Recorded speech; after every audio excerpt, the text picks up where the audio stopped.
ಮಾಡಿದೆ ಎನ್ನುವ ವಿಷಯವೇ ಗೊತ್ತಿಲ್ಲ. ಮತ್ತೊಂದು ವಿಷಯವನ್ನು ಹೇಳುತ್ತೇನೆ. ವಶಕೇತನರಲ್ಲಿ ಹೇಳಿದ್ದೇನೆ, ಅಗೆಯ ಮಗನಾಗಿ ಬದುಕುತ್ತಿದ್ದೀನಿ. ಅಪ್ಪನನ್ನ ಬಂದವ ವಶಕೇತನ ನಮ್ಮ ಜೊತೆಗೆ ಯಾಕಿದ್ದಾನೆ ಎಂದು ಗೊತ್ತಿಲ್ಲ. ಲೋಕಕ್ಕೆ ಗೊತ್ತು ಕರ್ಮ ಸತ್ತ ಮೇಲೆ ವಶಕೇತನ ಯಾರು ಅಲ್ವಾ? ಮತ್ತೆ ಅವ ಹಾಗಾಗ್ತಾನೆ.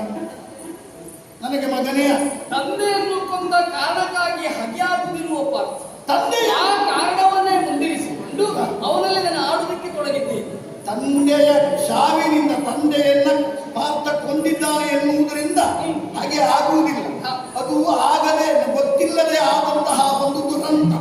ಅದು ಏನು ಎನ್ನುವುದನ್ನು ಹೇಳಬೇಕಿದ್ರೆ ಮಹಾಭಾರತದ ಬುದ್ಧ ವಿಷಯವನ್ನು ಹೇಳಬೇಕು, ಕರ್ಣನ ಹುಟ್ಟನ್ನು ಹೇಳಬೇಕು, ಅದೆಲ್ಲ ಬರ್ತದೆ. ಆದ್ರೆ ಅಷ್ಟೆಲ್ಲ ಬೇಡ. ಅವ ನನಗೆ ಮಗ, ನನ್ನ ಅಣ್ಣನ ಮಗ, ಎಷ್ಟೇ ಸಾಕು. ಮತ್ತೆ ನೀನು ವಿಜೃಂಭಿಸಿದ ಮಾತ್ರಕ್ಕೆ ವಿಜಯ ನಿನ್ನದಾಯಿತು ಅಂತ ಭಾವಿಸಿಕೊಳ್ಳಬೇಡ. ನಮ್ಮವರನ್ನೆಲ್ಲ ಜಬಗಡಿಸಿದೆಯಲ್ಲ, ನಿನ್ನನ್ನು ಏನು ನೋಡ್ತೇವೆ. ಆಮೇಲೆ ತಾತ ಪಲುಗುಡ ಅಂತ ಹೇಳಿ ಹಾಗೆ ಹೇಳಬಲ್ಲ. ಮತ್ತೆ ಪಲುಗುಡ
ಅಹಂಕಾರ ಉಂಟಲ್ಲ, ಅದರಲ್ಲಿ ನೀನು ಯುದ್ಧವನ್ನು ಮಾಡಿ ಈ ಬಬ್ರುವನ್ನು ಗೆಲ್ಲುತ್ತಾರೆ ಎನ್ನುವಂತ ನಿನಗೆ ವಿಶ್ವಾಸ ಉಂಟು ಅಂತಾನೆ ಯುದ್ಧಕ್ಕೆ ಸಿದ್ಧ. ಪ್ರಪಂಚದಲ್ಲಿ ಸಾಧನೆ ಮಾಡಿದ ವ್ಯಕ್ತಿಗಳಿಗೆ ಸ್ವಾಭಾವಿಕವಾಗಿ ಅಹಂಕಾರಕ್ಕೆ ಅಹಂಕಾರ ಇರುತ್ತದೆ, ತಪ್ಪಲ್ಲ. ಏನೂ ಇಲ್ಲದೆ ಅಹಂಕಾರ ತೋರಿಸ್ತಾರಲ್ಲ, ಅದು ತಪ್ಪು.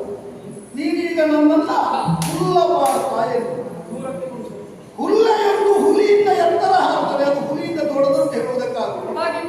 ಹಾಗೆ ಸಾಮಾನ್ಯರಾದ ನೀನೊಬ್ಬ ಪಾರ್ಥನನ್ನ ಹುಲ್ಲ ಅಂತ ಕರೆದಾಗ ಸಮಾಜ ಮತ್ತೆ ಪ್ರಪಂಚ ಪಾರ್ಥನನ್ನು ಏನು ಎಂದು ಗುರುತಿಸಿ ಹಾಗೆ ಹುಡುಗ ಇದೆಲ್ಲ ನಿನ್ನದು ಸರಿಯಲ್ಲ, ಮಾಡಿದ್ದು ತಪ್ಪಾಯಿತು ಪಾದ ಹಿಡಿದು ಕಪ್ಪ ಕಾಣಿಕೆ ಕೊಟ್ಟು ನನ್ನನ್ನು ಒಳಗೊಂಡರೆ ನಿನ್ನನ್ನು ಮಾನಿಸಿದೆ. ಇಲ್ಲಿವರೆಗೆ ತಪ್ಪು ಆಡಿದ್ದು, ತಪ್ಪು